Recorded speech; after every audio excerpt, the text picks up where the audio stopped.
Please select destination.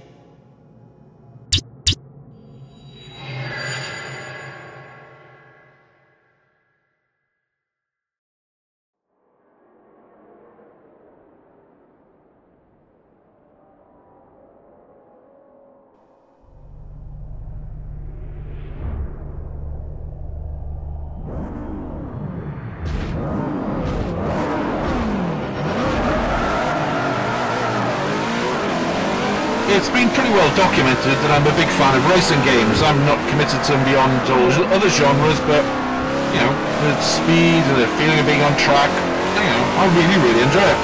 Maybe it's because I spent a bit on time on track myself, on bikes rather than in cars, but it's somewhere where I'm really comfortable being.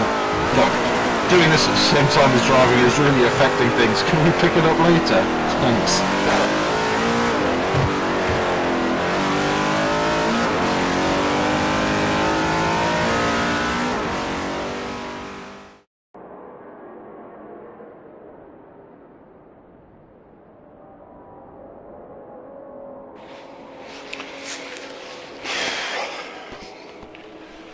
Sorry about that. Talking and driving at the same time isn't the easiest thing in the world to do. Now, where was I? Oh yes, I love being on track. I enjoy doing it for real on the bike, and I very much enjoy them in the virtual version too.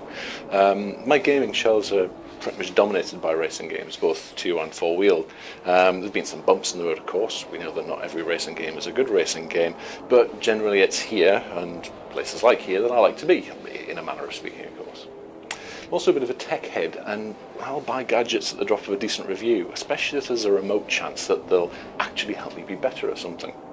For a long time now, I've been using my trusty Microsoft force feedback wheel for the Xbox, which I bought way back when they were launched.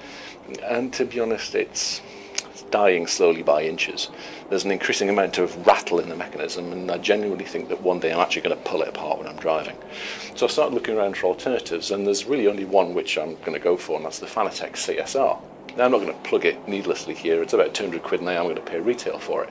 But it seems like the choice for me. It fits, and also fits nicely on the GT Omega race seat that I got recently for review, which is always a bonus.